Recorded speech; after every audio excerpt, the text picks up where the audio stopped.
the idea that we're going to expose people to a risk from the inoculations themselves when they have mechanisms that do successfully fend off COVID and do successfully generate much more robust immunity than the shots themselves is the height of preposterous. And it's as if the DOD is responding to some fantasy narrative that just has no obligation to meet any evidentiary standard, right? Even if we didn't know these things at the beginning, we sure as heck know them now. And the idea that the mandates have not been backed off in light of what we have learned about the ineffectiveness and hazard of these vaccines is it's unthinkable. It's unthinkable that we would expose people to these products, and it raises, as I keep saying on the DarkHorse podcast, and as I said in the first of these discussions with military folks, this goes straight to the heart of Nuremberg, and it does so twice over, in the sense that, one, Nuremberg established that we have a right to informed consent. That is to say, we have a right to know what it is that we are being treated with and to say, yes, I will accept the risks that come along with it. And we are not being well informed, and we are not being allowed to give our consent. We are being strong-armed with these things, the military more than the rest of us. And the second way in which this is a violation of Nuremberg is that Nuremberg established that the highest principle is not the chain of command. The highest principle is that when immoral orders flow down the chain of command, one is obligated to refuse them.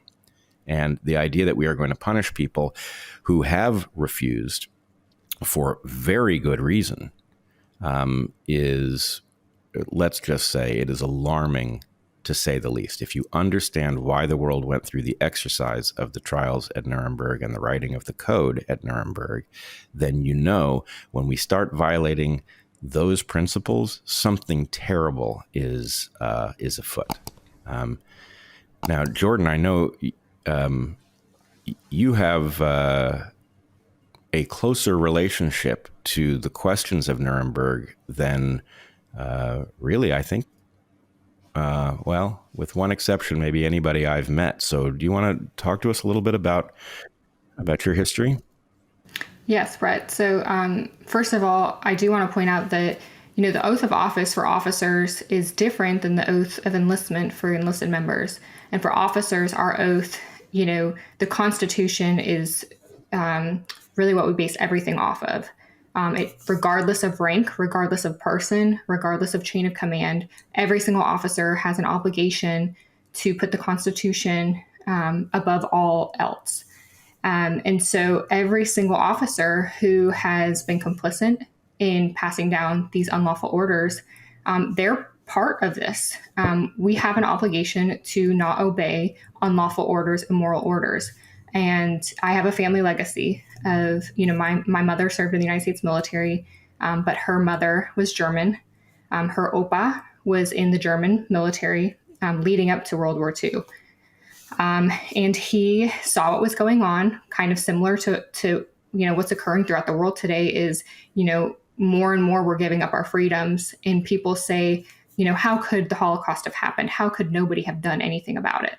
In the same way that we're allowing, the government to dictate, our livelihoods and our jobs. They're telling us that in order to make a living, to earn a paycheck, that we have to put something in our body that we do not want. And so my great Opa saw what was going on in Germany, and he said, I'm not going to participate in this. And so he was very wealthy. My Omi's family was very wealthy. And the German military imprisoned him during World War II because he wouldn't carry out the Nazis' orders. And I'm very proud of that legacy because I see what's going on today. And I'm proud to stand up, against tyranny today within the military and now outside of the military. And he almost died in prison. And then after the war, they lost everything. I mean, they lost, the Germans completely ransacked their house. But of course, it was nothing compared to what the true victims of the Holocaust experienced. But I am proud to come from a family legacy that says, we're not going to be complicit. We're not going to turn a blind eye. And so I think that's something that people need to realize is, it's never too late to do the right thing. And at this point, there's so much evidence and there's been so much litigation demonstrating how unlawful all of this has been. And my hope is that people can now see, what the government has done, what these unelected entities have done, and how much power we, the people, have allowed them to have by not standing up.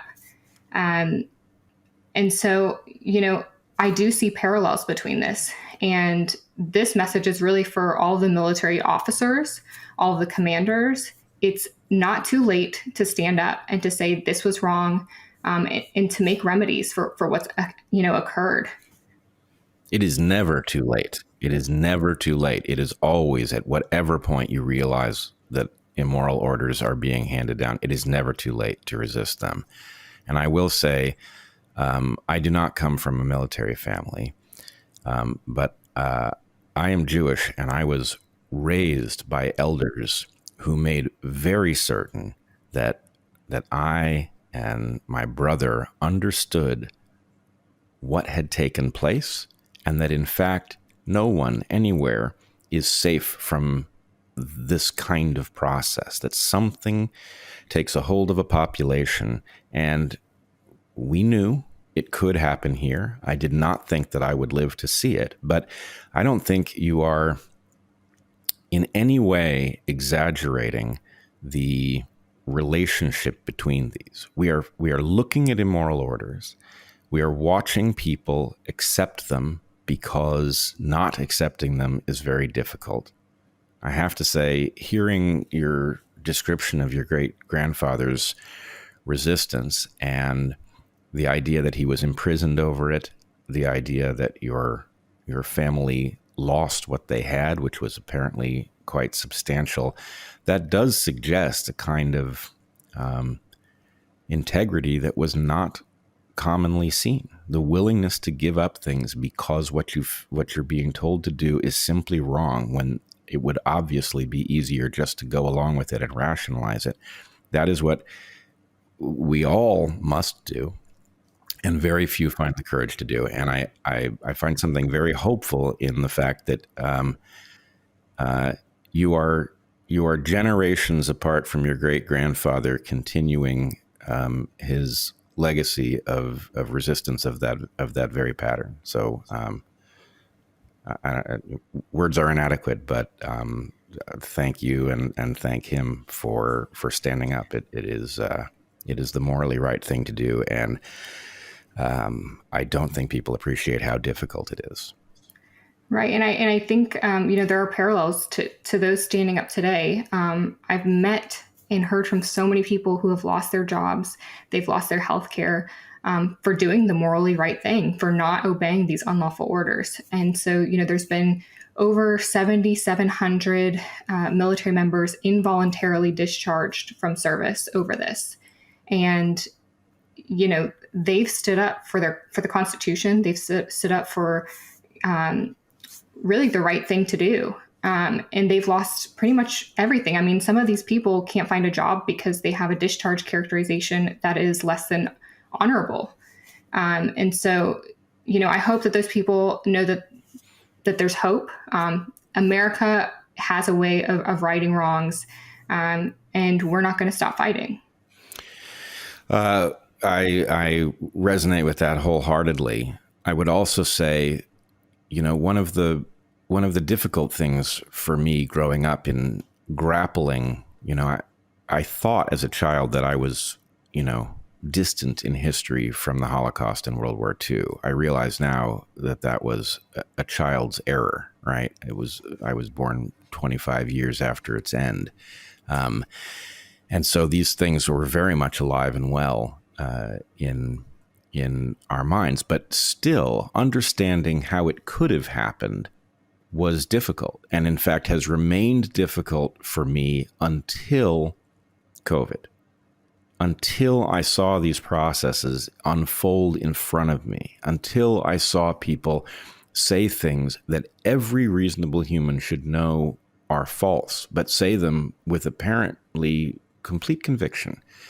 And the other thing that comes from your story that I think helps explain the curiousness of the spasm of genocidal authoritarianism that the Holocaust represents is the way in which punishment is used to alter belief. That is to say, we look at the Nazis and we think, how could anybody have said these things? Do they hear themselves? What we don't quite understand is that hierarchies in which reward and punishment flow are very natural to human beings. And when the thing that controls those hierarchies is intent on moving in a direction that all reasonable people would understand is a violation of our most fundamental values, they can accomplish it by making the recognition of that violation incredibly expensive. And so what I'm getting at is I'm looking at a medical establishment in which almost every doctor has been drafted into something, I'm not a religious person, but I do think unholy is almost the only term for it, right? When the entire medical establishment is recommending treatments that are at the very least so new and so radical that we couldn't possibly know how dangerous they are, and they are doing so and assuring people that they are safe, even as the evidence mounts that that is not remotely the case. What has happened? How could all doctors be participating in this with very few exceptions? And the answer is, at every stage, the corruption of their values and their relationship to the oath that they took when they signed up for their profession is eroded, right? That is to say, the compromises are each small, and in the aggregate, they are gigantic. And maybe what I didn't learn as a young person was that the resisting of immoral orders is more difficult than you think because they don't come all at once. And by the time people hear an order that they know for sure is immoral, they've lost the ability to assess it because they've done things along the way. So, among other things, these discussions are filling in pieces of the puzzle that I think are essential if we are to avoid adding another tragedy to the terrible list of tragedies of history, of which the Holocaust is obviously a part. So, Bret, you said something about the no reasonable person, would be put in a position, and I think that's half of it. I'm a big fan of Robert Barnes, who I know you've talked to, and he says motivation is the master of reason. And so, you have people that are engaging in preference falsification where they know that, hey, Pfizer's randomized controlled trial, there were problems with it, and they kind of just keep that to themselves. But you also have people that are able to make themselves believe because the incentives align such that they're incredibly motivated to believe. And so I do think that there are a tremendous number of people that are true believers that to this day believe that the vaccines prevent transmission and infection.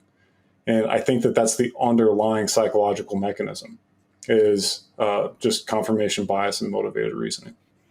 Yes, and then there's another piece to that puzzle, isn't there? Because at the point that somebody, because it is in, if you, let's say, make the error of underrating the hazard of these treatments.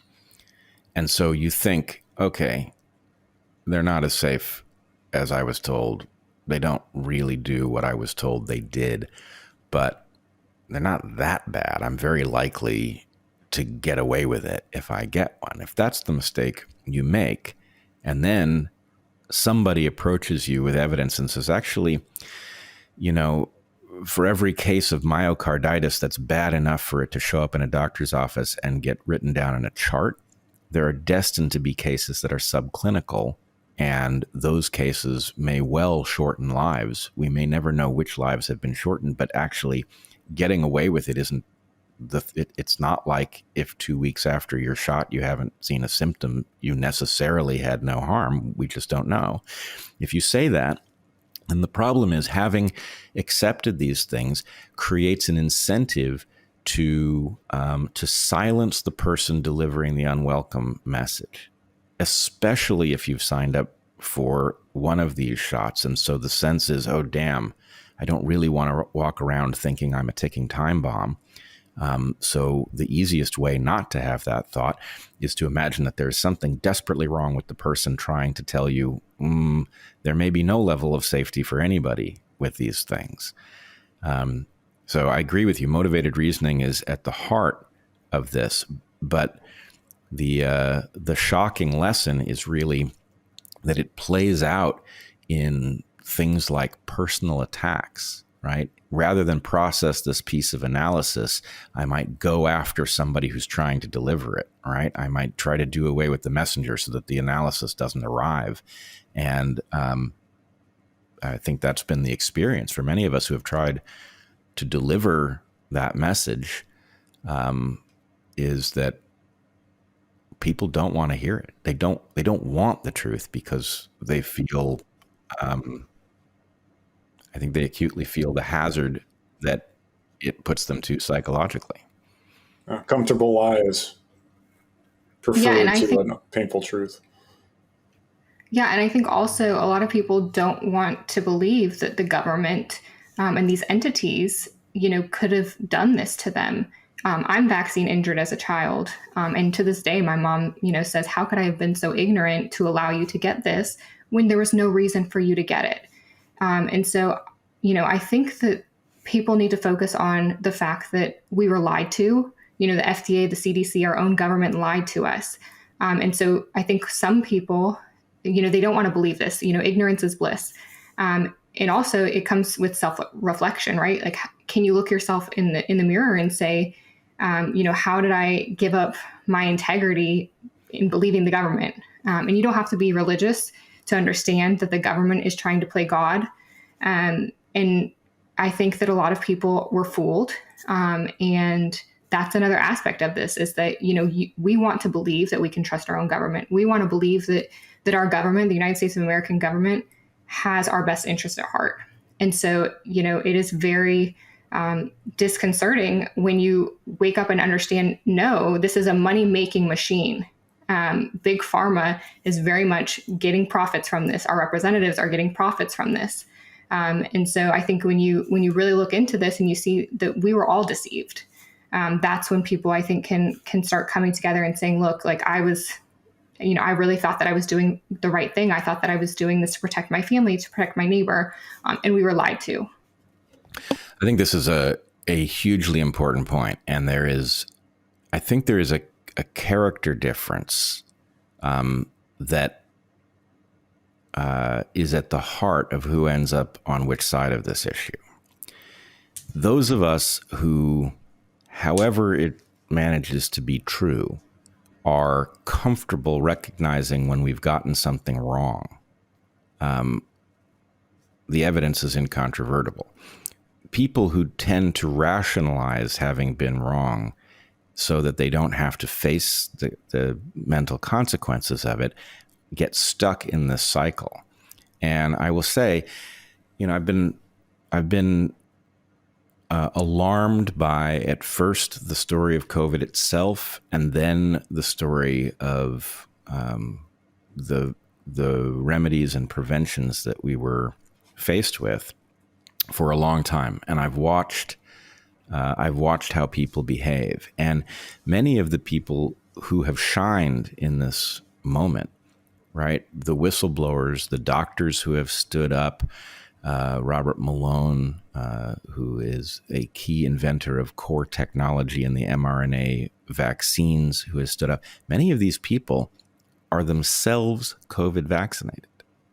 And what that means is that at first they bought it too, at some level, right? Either they thought it was less dangerous than it was, or they thought it was going to be more useful than it was.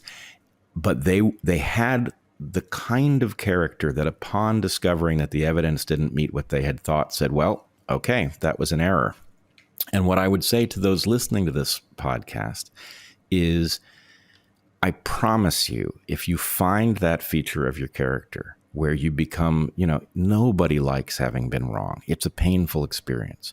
But if you run from it, you will be wronger, and you will stay wronger, and that pain will linger. If you realize that the best thing you can do is always, as quickly as you discover that you're wrong, acknowledge it and pay the price up front of acknowledging it, the price over the course of your life is just that much lower. And frankly, in this case, your safety is that much greater. The safety of your family will be that much greater if you just, as soon as the evidence tells a clear story, you recognize, you know what? I called that one wrong. Maybe I know where my error was. Maybe I don't, but I'm happier to just have the debt paid. I hope people will look for that in themselves, because if they do, a lot more people will join us, because frankly, the evidence really isn't ambiguous at this point.